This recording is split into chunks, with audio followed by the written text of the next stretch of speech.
Welcome to The Explainer. Today, we're looking at this really quiet crisis that's unfolding right in the heart of Europe. I mean, think about it. Two of the world's absolute cultural giants are facing a future that their own young people are just desperately trying to escape. So, what's going on? Let's get into it. All right, let's just jump right in with a number that is, well, it's honestly kind of hard to wrap your head around. France's national debt, it has blown past $4 trillion. Just to give you some perspective on that, that's more than the entire country makes in a whole year. It's this absolutely massive number that's just hanging over every single person there. And what it really means is higher taxes and strained public services, especially for the generation that's just trying to get started. And then you look right next door, in Italy, and there's a different kind of number that tells an equally scary story. We're talking about over 100,000. 100,000 of Italy's brightest, most educated graduates packing their bags and leaving. And not just for a year or two. They're leaving for good. This isn't some small trickle, it's a flood. So this brings us to the real puzzle at the heart of all this. I mean, we're not talking about developing nations here, right? These are global centers for art, for food, for history. So how on earth can countries that are so admired by the rest of the world become basically unlivable for their own youth? And this really just lays out the massive disconnect, doesn't it? On one hand, you've got the dream. The one we all have of France and Italy, the amazing culture, the unbelievable food, the deep, rich history. But then you flip it over and you see the reality for the young people living there. And it's a totally different story. Wages that haven't gone anywhere, ridiculously high youth unemployment, and a tax burden that just completely crushes any kind of ambition.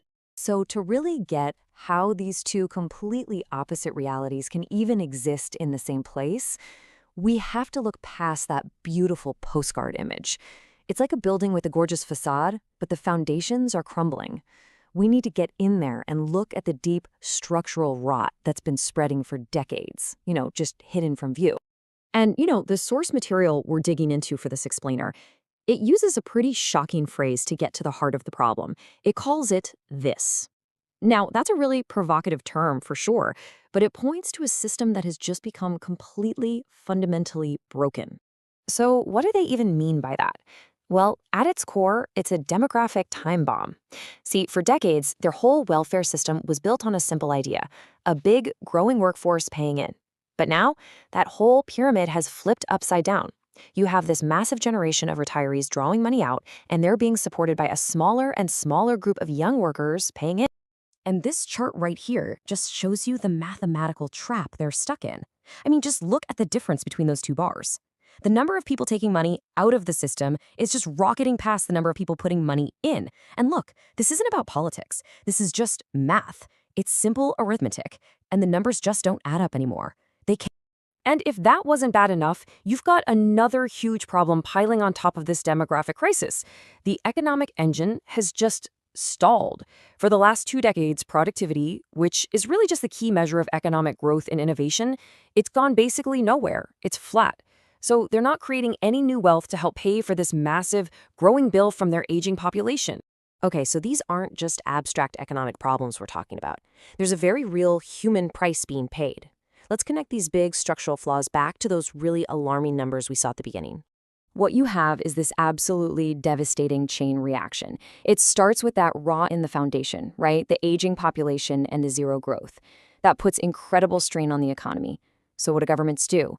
They rack up more and more debt, and they raise taxes. And that, in turn, just squeezes every last drop of opportunity out of the system, which leaves young people with really only one logical choice: leave. And yeah, this mass exodus, it has a real price tag. That brain drain we talked about, 100,000 graduates leaving Italy every single year, that's not just a sad social story. It's an economic catastrophe. We're talking about a loss of future innovation, future businesses, and future tax revenue that adds up to a mind-boggling 130 billion euros. So here's the bottom line. For an entire generation of young people in France and Italy, the whole deal, the social contract, it just feels completely broken. Think about it from their perspective. They're being handed a mountain of debt they didn't create. They're forced to pay crushing taxes for benefits they might never even get to use. And on top of all that, they have to fight for the few jobs that are even available. So, is it really any surprise that they see their future somewhere else? And so here we are. These two great pillars of European culture are staring down a future that is just deeply uncertain. The very foundation that made them so great is literally eroding from the inside out, and it's being carried away, piece by piece, by the very generation that was supposed to be its future. Which really leaves us with the one critical question, doesn't it? The path they're on just doesn't seem sustainable. But to change course would mean making huge political sacrifices, sacrifices that, so far, nobody seems willing to make. How they answer this question won't just shape the future of France and Italy. It could very well define the future of the entire European project.